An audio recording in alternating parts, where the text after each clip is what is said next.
Rappers talking shit, Jay. How do you respond? So when you first heard that song, I'm gonna start right there. By the way, what's going on, people? You tuned into That's the Word. Coming to you with another album review, Daytona by Pusha T. We're waiting for this, Jay, man. So with that song, cause me, I mean, obviously, what's the name of the song Kanye first did that on that you put me on to? Oh yeah, Lift Yourself. Okay, yeah, because everybody heard the beat, it was good and stuff like that. And then when you heard him come in with the poopity scoopity, it was like, come on, man. So when he started off with that, to this day, when I listen to that song, I just laugh. Yeah. When I listen to that, Jay, cause I'm like, at first I thought I was like, yo, I know this dude is not about to do this thing again. So how you feel about that? So I just want to start there. Yeah, I mean, your boy. That joint right there, that's like arguably one of the best flows like that I heard in a while. Like since I'm trying to think of the year. Like since I would say since like kind of like Yeezus. Like that was 2014. I'm saying Kanye, that was. You don't agree with that? I mean, you know how I feel about Kanye. I don't want to get into that. Saying this is Pusha T's album review. But as far as Kanye's part, like the way he was riding the beat, the way he was flowing on that joint, that joint was hard. This is what I'll say. The Pusha part was fire.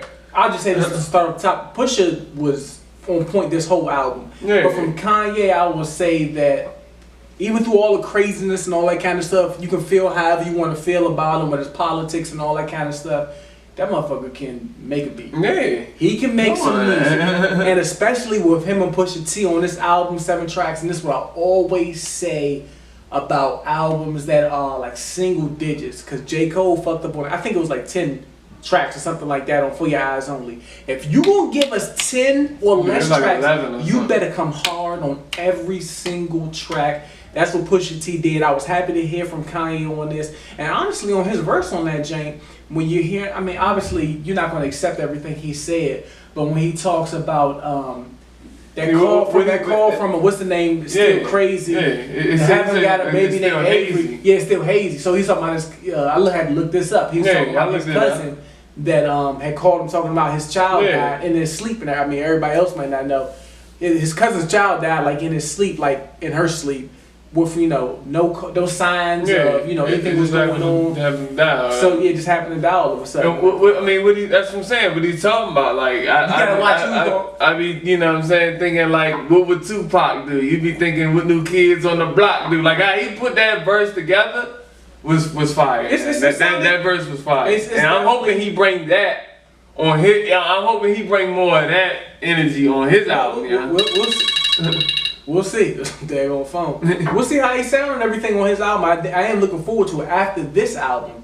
And when I from Pusha T, I was like, damn, now I'm kind of really looking forward to see what he gonna do. Yeah. He got that joint and the Cuddy joint. Yeah. But yeah, I mean, as far as so is that your favorite track on here, or would you say something else is? First of all, I mean, I feel like, you know what I'm saying, like if I rate this album, like, I'm definitely giving this like a 9, like a 9.5. I really can't give it.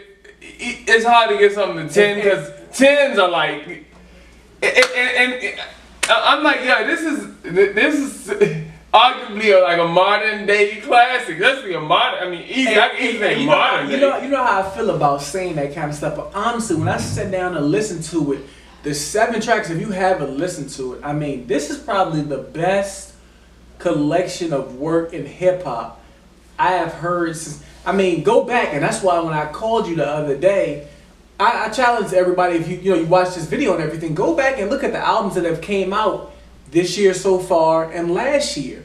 You'll be hard pressed to find something that is as solid and well put together, clear and concise as this album. Obviously, yes, Pusha T, he's going to have a lot of, dope bars and stuff like that. Not good bars, but he really talking about coke and all that kind of stuff. The way But honestly, mostly on this one, he's talking more about other things. He's comparing that to other things. Yeah. I mean, it's obviously some braggadocious lines in there where he's talking about some, it's the second track in the album where he's saying, get the table next to mine and let the bottle service, race pretty much, they getting, so it's talking about, his money, the things he's like, I guess gathered in his career now being the president of good music and whatnot. But the way that he rhymes, it can be about something, or he can have the dope bars that everybody thinks that he has, and they think it's simplistic. The way he rhymes and the way he puts stuff together is fire. It's fire. He's nice. It's like he's definitely slept on and underrated. What was like your first thoughts on that joint? My first thoughts is that, because I mean, he came in with the line talking about I forget how the first song started off, but I know he hit people with the line that I ran off on the plug too, like True Goy, or whatever, talking about De La Soul. So if young he got a lot of 80s references in that, so when 80s, early 90s type references. Yeah, when he came in like that, I was like, yo, this joint sound. And that beat, that beat was coming on. Like I said, I can't say nothing about. I really can't say anything about this album. Like and I'm not even a big fan of Rick Ross. But even Ross sound good on this joint. Yeah, he was like I really can't say anything negative. And my first thoughts was like, because at first I listened to it like at 12 o'clock when it came out. I listened to it in my headphones first, and I was just like, okay, he's spitting. But as you continue to listen to it more and more, it's like yo. And then I listened to it in my car.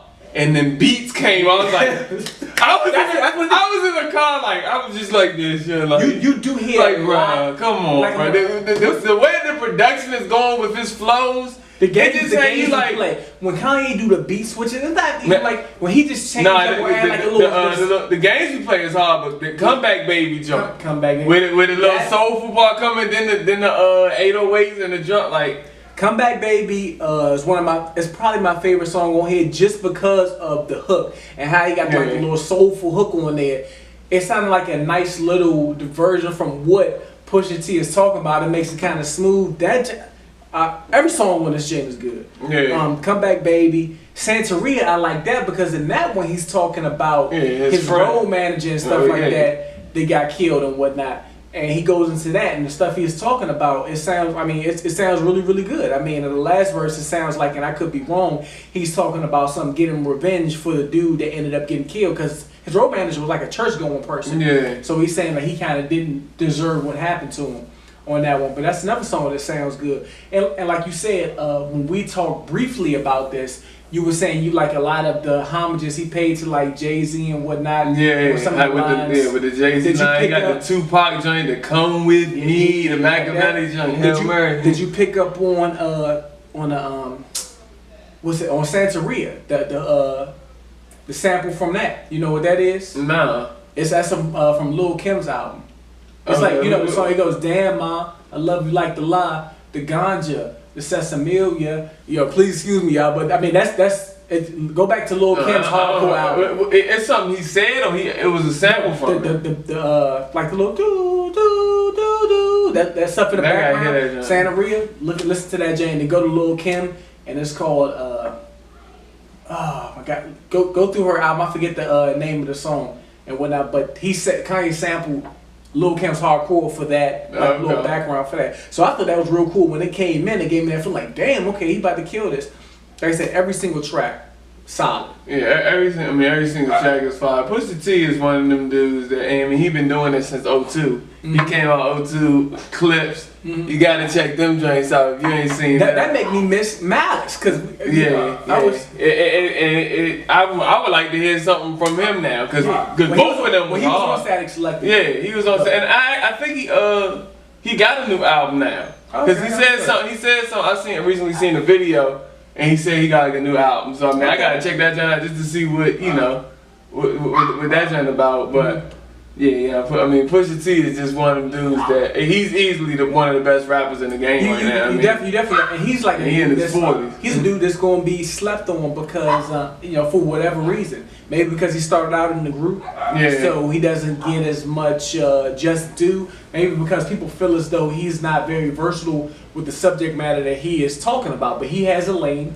He stays in it. Yeah. He can switch it up like I said, he was talking about the old man who got killed. Even like on the last album, on the Darkness Before Dawn joint, remember the joint with Jill Scott, the Sunshine joint? He talks about other people that look at it like he just talk about drugs as like, that's looking at it on the surface level, and you really not listening to. I feel like you really not listening to what he's saying. You gotta listen to it. If you think he's just talking about drugs, definitely. But. So like I said, we went through pretty much every song. It's only 7 tracks. It's, clear, nice, and concise. Great album. You gotta get into that motherfucking infrared. So when you first listen to it, because I had to do my research. Because honestly, I wasn't privy to all of the background beef and all that kind of stuff. Because motherfuckers don't say people's names anymore. Yeah. It's all subliminal shots. So, subliminal shots. So pretty much it started, and you probably know this now, with the whole Bape thing. Him and his brother started off. Remember Bape when he was back in high school and everything. They was other people. Then Wayne wore it, so they got. But he said he said he over that. He said I'm not wearing Bape now. Who's doing that now? Nah, people still Bape is Bape is still big. But so he's over that, and so long story short, as well as label things with Birdman and whatnot. He starts getting into it, times pass, and now Drake is involved with, Young Money, Cash Money, and everything. So they beefing with each other. When it first started off, he got the Jay-Z line and everything. He's talking about some, Hooks did it. Yeah. Like basically like that. I forgot what the specific word is. But your fucked up brothers beats is banging. Yeah, your beats are banging. Your hooks your lyrics didn't. Your gangster. Well, that's what Jay-Z said. Your gangster. But he kind of took off. He kind of took that line. Yeah. And he said it was written like Nas, but it was from Quentin. It was from Quentin. So I was like, yeah. And then he talked about Birdman in that joint. He did. So as a whole, Infrared and whatnot, a nice track and whatnot. And it kind of takes me back to the way hip hop at least used to be and whatnot. Because as far as responding to something, like people now are such in like an instant gratification type of mentality. Like if somebody disses whoever on some rap stuff or whatever, like a personal stuff, they want to see a response right away. And we gotta remember, that's kind of what Drake did with the Doobie freestyle. And we can get into that on like another video and everything, but that's him. But typically, like you look at some of the best beefs in history and whatnot, whether it be, let's say, KRS-One. It took time to come Boogie Down Productions, and MC Shane, whether it be Jay-Z, Nas, whether it be, Ice Cube, the NWA.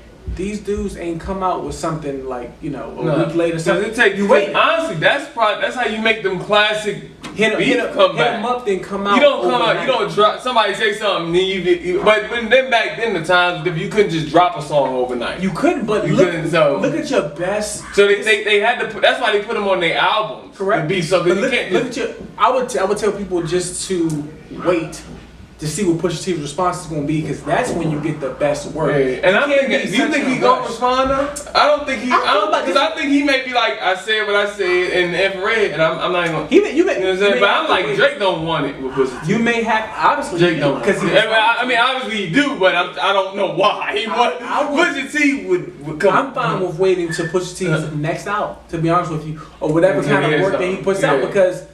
I kind of expect that, but I would just say it just better be fire. Because honestly, I'm running with Pusha T on this man. He's like a likable dude. He's from my area, he's from the DMV and everything. So I'm looking to see what he's going to do with what Drake said.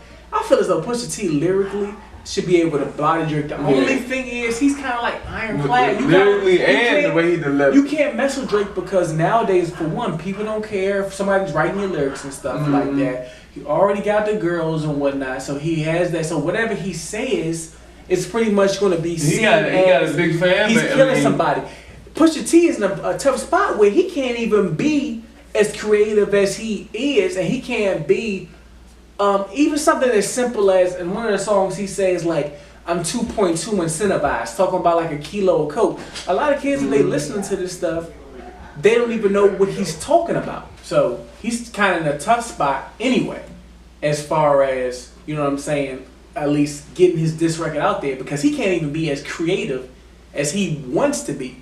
Like if you listen to some of these songs on here, he has to be kind of straight to the point with a lot of people, because a lot of people are simple and they're not going to take time to get what he's talking about if it is some clever stuff. So it's going to be tough and difficult. I mean, I'm gonna wait to see what he says. Whoever wins is like in the eye, like the eye of the beholder, like the ear of the beholder, because it's like most people will probably say Drake just because he's a more popular artist. People are already saying that he can. But I'm like, Pusha T woke up a sleeping giant like that. I'm like, bro, you'll know who win if Drake do a better song.